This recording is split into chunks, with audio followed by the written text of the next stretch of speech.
Hi, everyone. Welcome. I'm Lily. I'm on the marketing team here at Velosio, and I want to thank you all for joining us for today's webinar. You have the reports but no action, Microsoft's Data Activator for the win.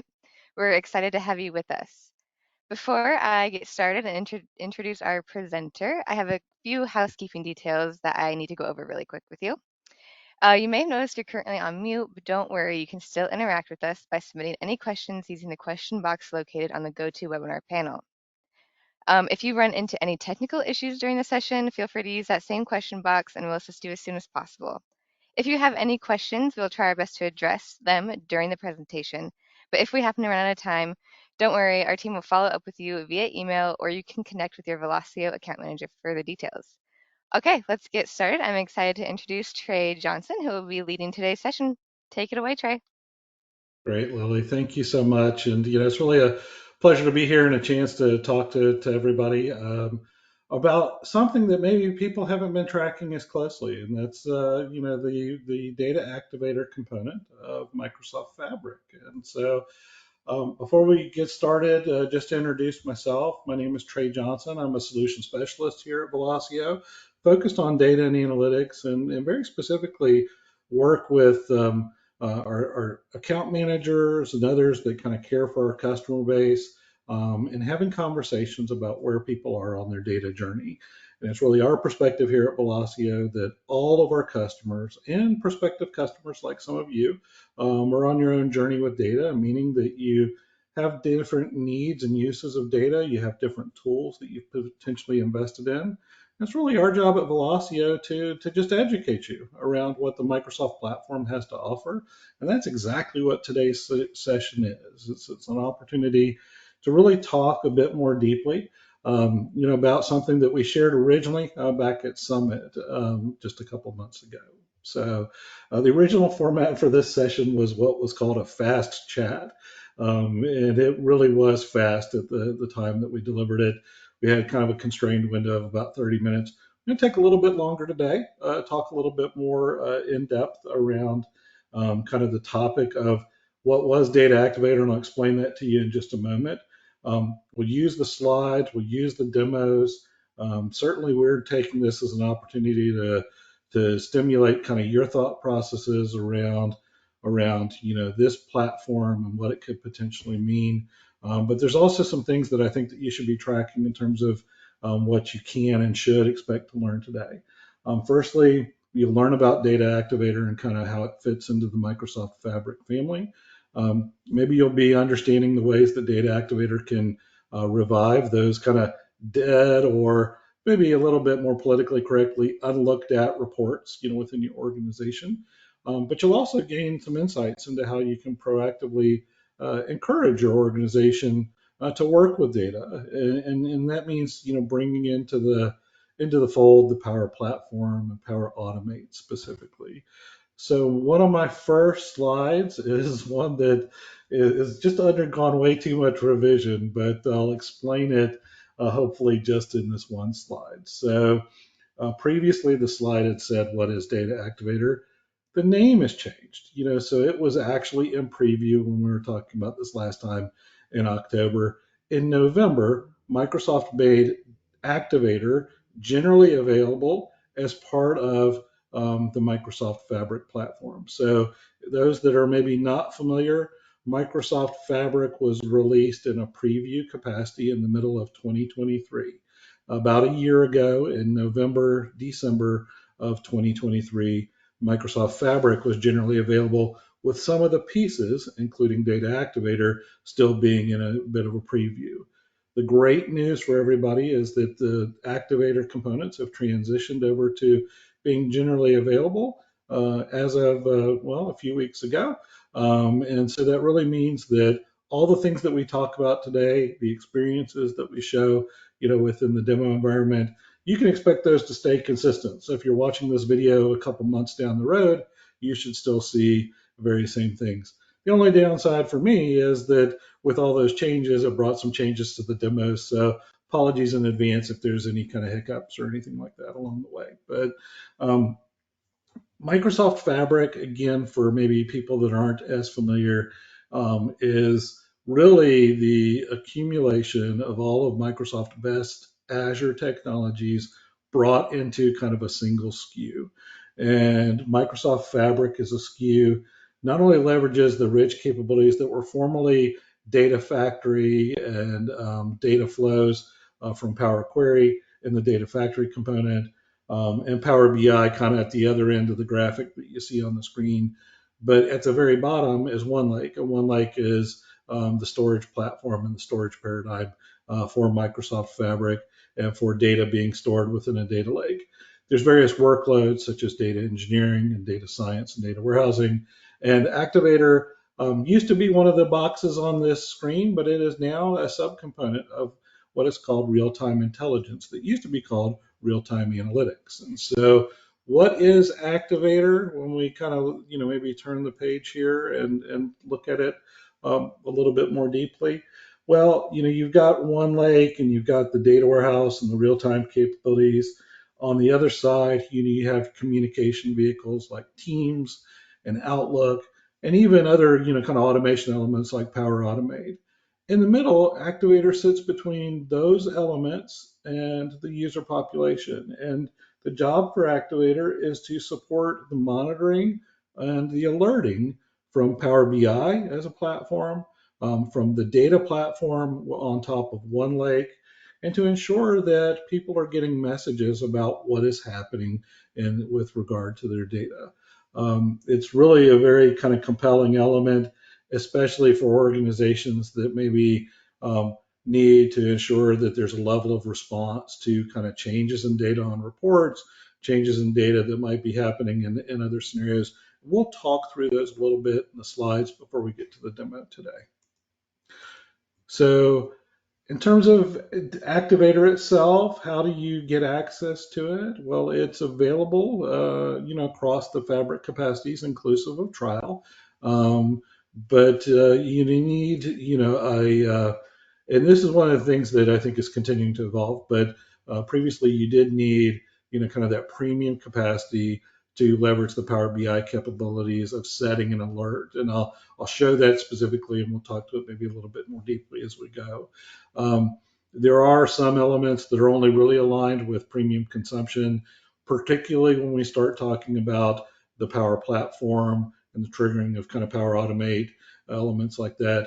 But most importantly, if you feel like you have those elements and you're still not seeing either the real-time intelligence or Activator as a subcomponent, it is administratively controlled. So whoever is responsible for the administrative side of your Fabric capacity would be the person that would potentially switch it on or off. So if you don't see it, it's certainly worth asking about it. Don't just assume that you don't have access to it. So let's talk a little bit about kind of what it takes to get started with Data Activator, and it's really pretty simple. You need three things. Firstly, you need data. Secondarily, you need Microsoft Fabric as the platform. And lastly, you need Power BI. Now, the big caveat with the data is the data needs to be changing, meaning if you've downloaded um, some Power BI kind of sample analytics, like say from AppSource, or you're working with any kind of Microsoft samples. If that data is not changing, there is nothing for Activator to do. So Activator is only monitoring actively, no pun intended, the data that is changing. That is, when there's a change event underneath the report, a change event to semantic model, a change event to a real-time data stream. Those are the elements that are being monitored, and then therefore triggers, formerly called reflexes, result out of that. So the good news is it really is just a click away. So if you are within the Power BI environment, one of your current corporate analytics, I encourage you to right click on it and see if the option exists on your menu, as it does on this particular slide, to set an alert. And then once that option is chosen, there are things that you can do in terms of kind of choosing how you want to set the alert. And we'll walk through this. I'll show actively kind of how this happens.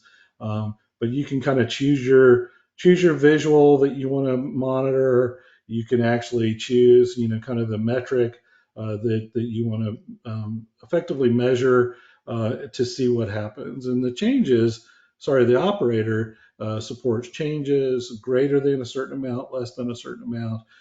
It's really powerful in that regard and very approachable. So it is something that your users can do. And it's something that if you do have those weekly reports that maybe people have stopped looking at, one of the reasons they probably stopped looking at it is it was probably a little bit mundane, probably the same data week after week, those sort of things. A great way to kind of ensure that nothing falls through the gaps is to set up the alerts and be in a position where you can actually respond to the outputs like an email message or a Teams message or things along those lines. In terms of how you might use Data Activator, these are just a couple options that are top of mind. Especially here at Velosio, we have a number of customers that are really ERP focused. They have been using the Microsoft Business applications, especially the ERP applications, for some amount of time, and whether it be ERP related or kind of tangential like manufacturing and supply chain, some of these examples, come to life. So an example of maybe when an account falls behind a certain amount, maybe you want some level of notification to kind of trigger different activities by the business, or maybe it's something you want to communicate and push a message directly to a salesperson about the accounts that they have, those sorts of things.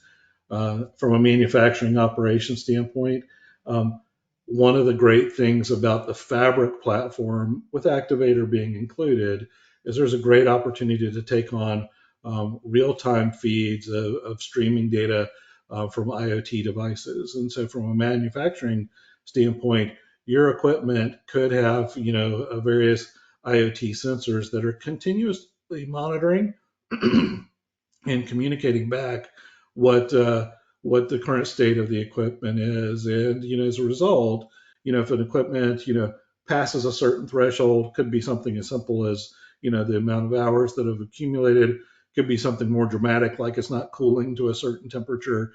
Those sort of things could create and trigger a maintenance order, and an activator could support that process. And then, of course, the other examples we have here, supply chain, for example, if inventory is below a certain threshold, we probably want to kind of make sure that that's well understood. From a marketing standpoint, if over a period of time campaign expectations aren't being realized, maybe there's some things that we want to trigger and notify people, especially given the fact that it's so easy to kind of turn the dial on particularly things like social media campaigns.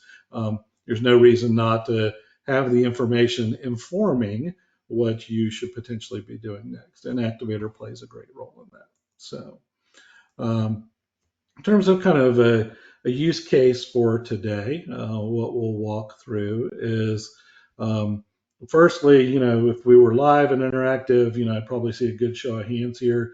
But this is meant to kind of address the common weekly report, and every organization has probably more than one, probably more than three weekly reports that people are seeing that frankly aren't changing much. And that's that whole desensitization that I was talking about. And that being desensitized really means that, gosh, people were interested in it when it first came out. Boy, they just stopped looking at it because they thought that the data didn't change. The challenge, and we hear this just so often from our customers, is once you have relied on the weekly report as the only means of conveying information, people do miss things, and those things, when missed, sometimes become a little bit detrimental to the business because people were wanting to see that on a weekly basis. And so it's like, how do we embrace a technology like Activator, use it to help us revive and maybe kind of stimulate some activity out of the reports. And so to do that, what we did is we put together a real simple use case. And I'm gonna, because we've got a little more time than the fast chat, I'm gonna walk through a lot of this in the demo as well.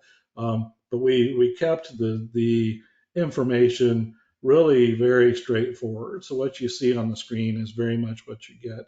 We have kind of consecutive weeks that are measured numerically because we don't want this to be, kind of time sensitive. If somebody wants to, get in touch with me and kind of download all of this source and play with it later on. But you have the week, we have the city, which, Chat GPT was very kind to give us cities A through J, I think, and give us stores 1 through 20. But basically, we have a sales volume that occurs on every week. We have a return volume that occurs on every week. And returns are effectively a percentage of sales. And so that's one of the things that we can look at. In terms of the fabric elements, well, we're leveraging OneLake as the storage paradigm. So anytime data is stored, it is effectively stored on OneLake. Although Microsoft has introduced to Fabric the concept of databases and database workloads like SQL Server or Azure SQL running in the cloud. So we'll be happy to kind of do a future session on that. If you go to our Fabric channel on YouTube, I'm sure there'll be one or more kind of topics devoted to that.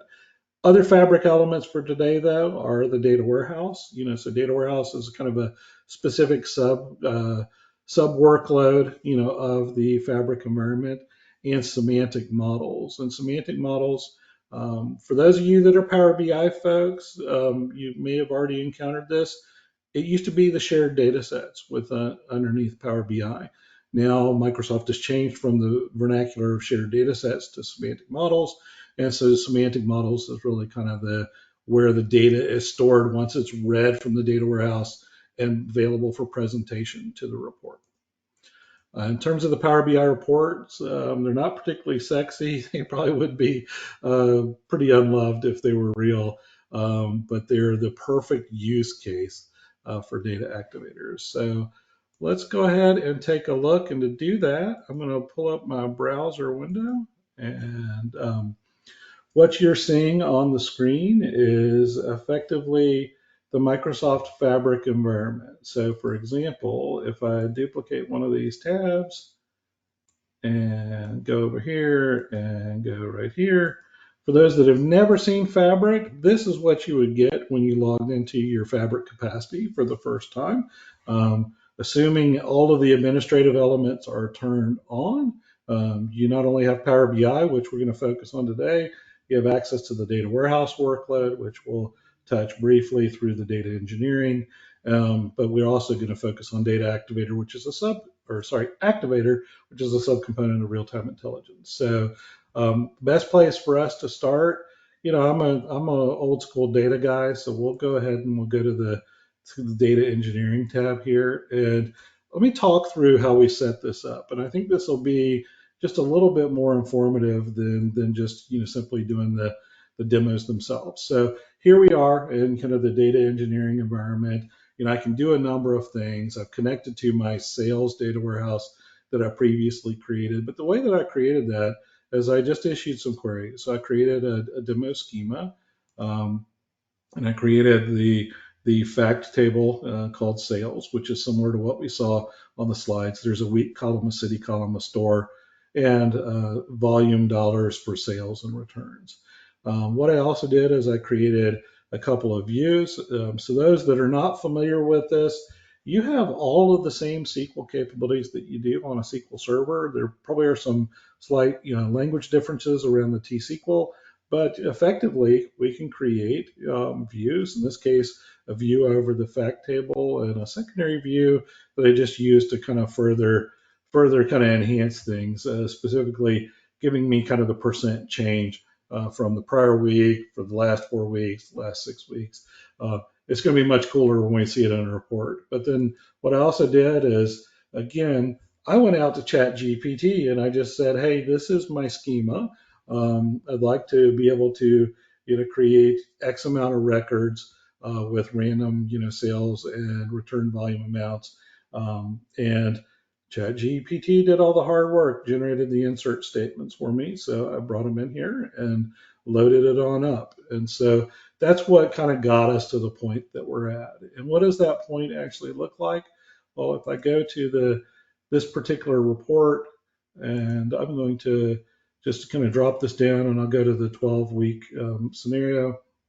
There's a little bit of waking up that's probably going on here within the fabric capacity, but effectively, what you're seeing is you're seeing, the cities, the stores, the sum of the return volumes, and a sum of sales and things of that nature. Now, there's a lot of things that we can do because this is an activator demo. I'm going to right click. Actually, I'm going to select this item, right click, and I'm going to choose set alert. So I'm actually going to set an alert on the sales tile here. And so in doing that, you'll notice this is brought into focus. You'll notice that the kind of the sidebar here is populating. I can choose which visual, which I didn't do any real naming here. I was a bad developer. I didn't apply very much to this. But I could look at the underlying filters. I'm just going to go ahead and hide that for now. But that was specific to week 12. Might be worth remembering. There's a measure here for the sum of sales volume dollars. And I'm going to say becomes greater than, well, it's already at 460,000. So let's just say 461,000. Okay, so it's not dramatic, but we could set this in a variety of different ways to monitor the data. Now, I have different things that I can do. I can send an email. I can send a Teams message. I can click on my save options. I'm actually going to save this to a different workspace. So I'm going to create a new activator item. And I'll give it a new name. Uh, Demo time, data activator demonstration, PBI alert on sales. And I'm going to go ahead and click on create. And what it does is it goes off in Fabric and it's going to create a item in that workspace that I chose. Again, it may take it a second. One of the kind of nuances of Fabric is things tend to kind of spin down and spin up. Now, I actually want to go ahead and open this in Activator. And so I'm going to go ahead and do that. You'll notice that it prompts me to sign in, which is just always fun. Running this in a different kind of lab space. So, we'll see if it'll get me all the way through or if we get challenged in any way. No, there we go. Um, so, and we definitely don't need to take a tour. So we'll just get started. So you'll see here, there's a little bit more going on. There's more moving pieces and parts. If you're a Power BI user and you just wanted to set an alert, you might want to look away for a moment. This is just, kind of deeper into the details. But what you'll notice is that there's a few different things. There's the source, there's the actual, trigger itself. The trigger itself is kind of over here on the right hand side, and I can choose kind of what I want to include here. Now, what's interesting is we can include kind of reference properties in this, which the only property really being passed through, I think, at this point is the sum of sales volume dollars. So we're not going to worry too much about that. But there's other things we can do. So this is a Teams message. I could send an email. I could do an action with another Fabric item, or I can do what is called a custom action. And we'll come back to that here in a moment. But for now, I'm just going to save this and update it. So that kind of saves it and puts it in place and allows it to kind of be doing its thing. Now, worth talking about is there's probably not going to be any alerts that come out of this until my sales data changes. I've got a script that I will do that on in just a moment, but I'm going to come back to this report and we'll go ahead and close this particular piece. And I'm going to focus in specifically on this column. And so right now, the percentage for the returns is maybe as much as 30%. Well, what if we had, kind of a fairly drastic spike in returns over the last 6 weeks? I'm going to also do the greater than, and rather than 0.24, let's do 0.35. And again, we'll create it with the Teams message. We'll save it to that environment. Oops, cancel. Uh, I may have just nuked something. Let me just redo this alert real quick. So right click, set alert, show the save options. We're gonna put this into this environment and do this becomes greater than over the last 2 weeks, greater than says the recipe for problems, but we'll follow it through. So um, this we're going to create a new one. Um, Demo time 2, power automate to the rescue. And we'll create that as well. And so what this does is this effectively, again, goes off and does that creation. Now, you notice I called it Power Automate, but I actually saved it out with a Teams message as the alert.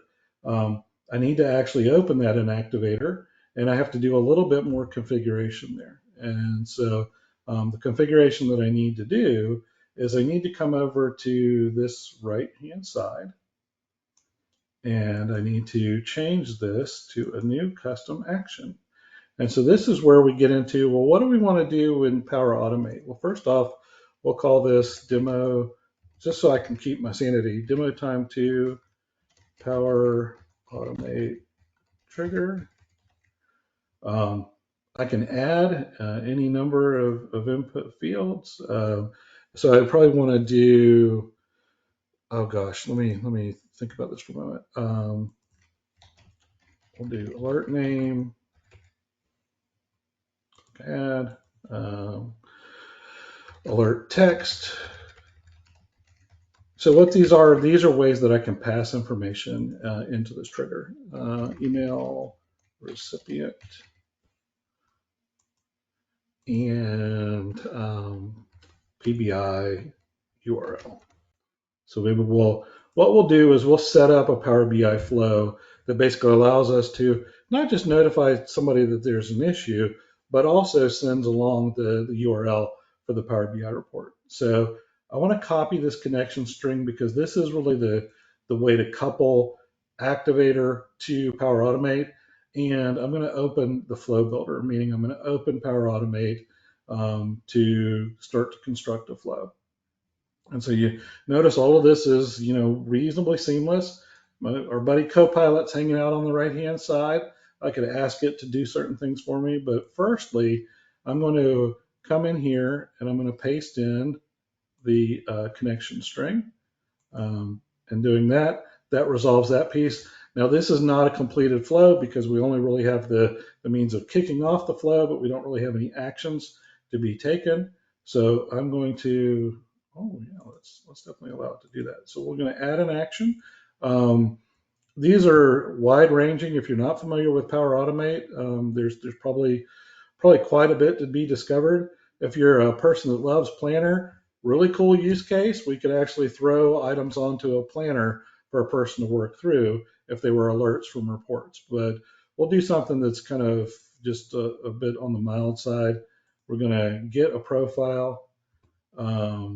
Specifically, we're going to maybe just leave it at that.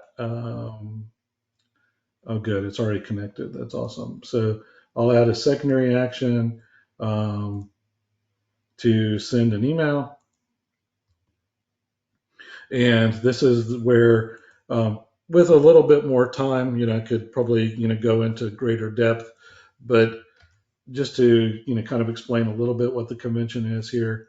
Um, Firstly, I'll switch to advanced mode, and that lets me edit these items. And so in this case, I'm going to go to the function and I'm going to type in trigger body, custom properties, email recipient. That is the parameter that I would be passing in. That would be the 2. And then I can format and include other text alongside of this. So for example, I could take the alert text and pasting isn't apparently working very good. Um, yeah, so it's not exactly working on that one, but we could set it up in such a way as to have kind of the different elements. We're just going to do this is a test, and then we could build out the body, and we could integrate both custom properties, um, as well as kind of the URL. So for example, I might type, this is the URL to the Power BI report where the issue was noticed. This email is not monitored. Do not reply. Now, in the middle here, I probably want to introduce an additional element. So I'll click on this again, and we'll introduce that particular piece. What that'll do is that'll then, introduce a URL, into the body of this message. And so once I'm happy with that, I can go off and save it, which I will do.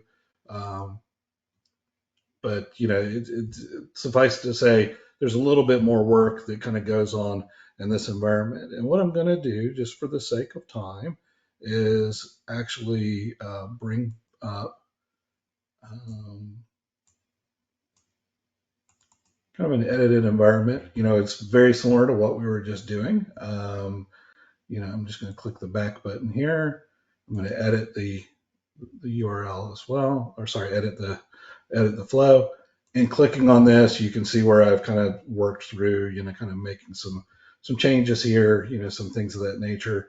Now, what's really cool about this is, we can actually actively test this. And the way that we do this is we click on the test button here, and it says, we're going to trigger it manually. Um, and so it's just sitting there hanging out, waiting for a good time to go off and run the trigger. Back in this environment where we've basically set up the information, what we can do is we can choose to take with this activator trigger, we can test the action.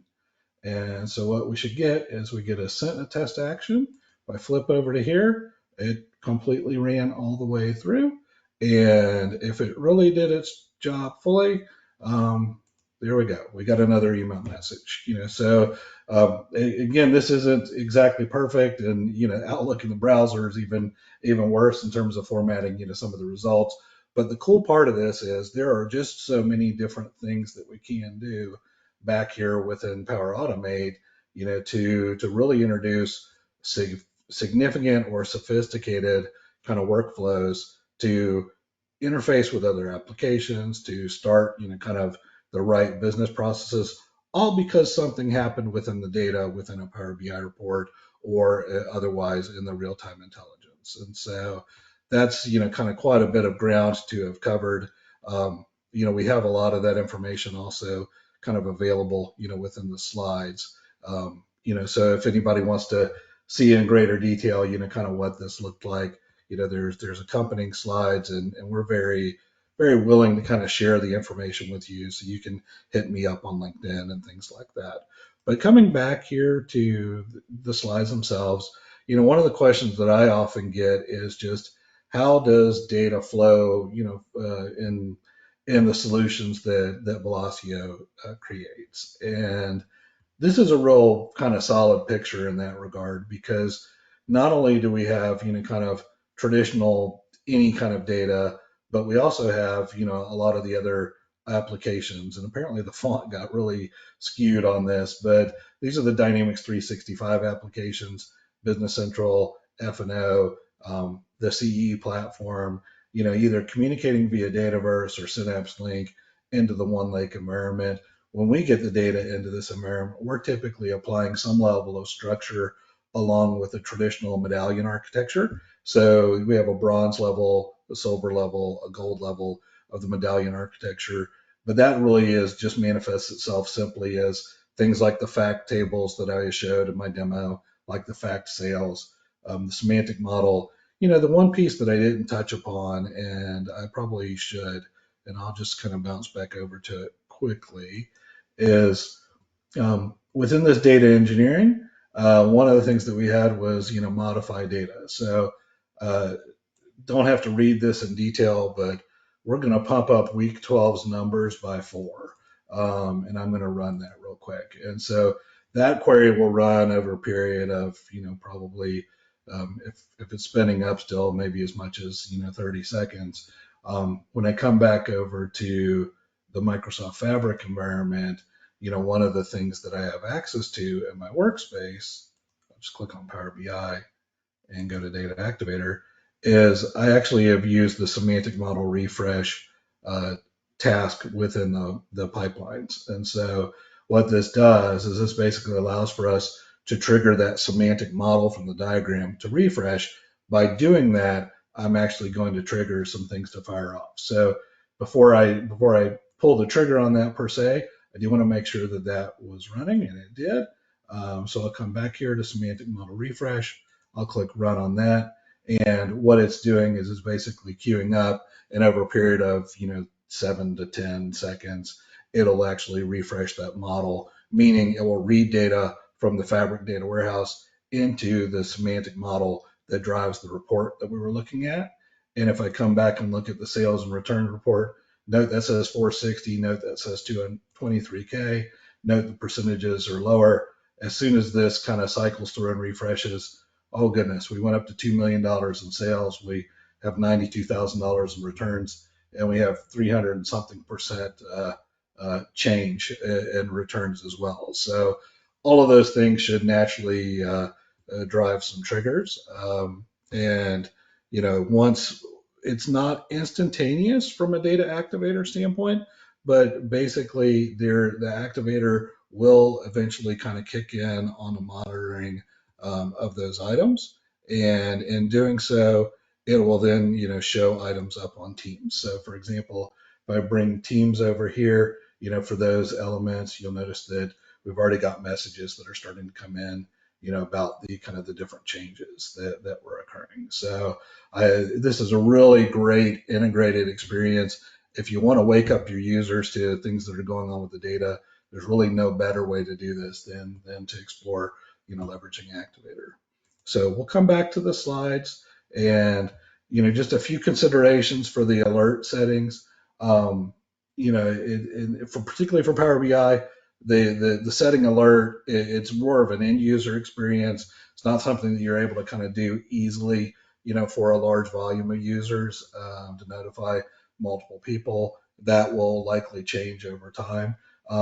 As with everything on Fabric, there's going to be room for improvement. Like in Fabric capacities being available maybe at lower levels. You really need to look at Power Platform, and particularly Power Automate. What I was building there, the basic, kind of attaching a URL to an email, you could have a very consistent Power Automate flow that you want to trigger from a lot of your different, a lot of your triggers within Activator.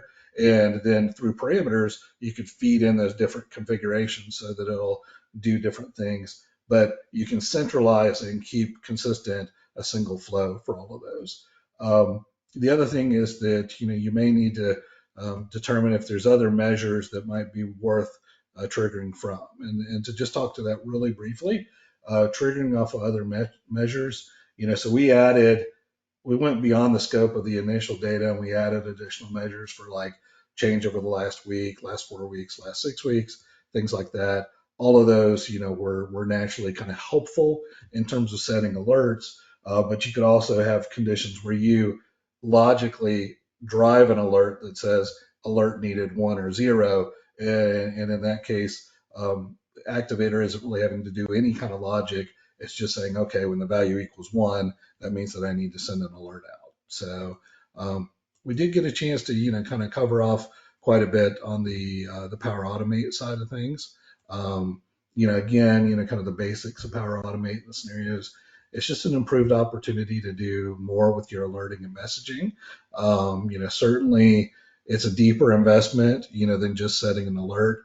But boy, does it have just unlimited potential in terms of the things that you can do. And just to give you a slide that kind of re-portrays, what we were doing there, we went ahead and kind of put that up for you.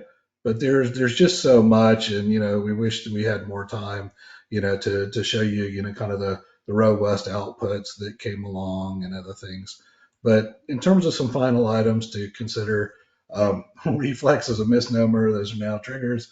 Triggers can be edited, and thus they make the notifications more powerful. So if you do set an alert, kudos that you're kind of putting your toe in the water with Activator. You can take the next step by editing that and really kind of fully doing the things that we were doing to edit.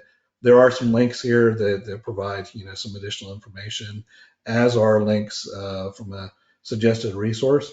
So again, feel free to connect with me via my email address here at Velosio.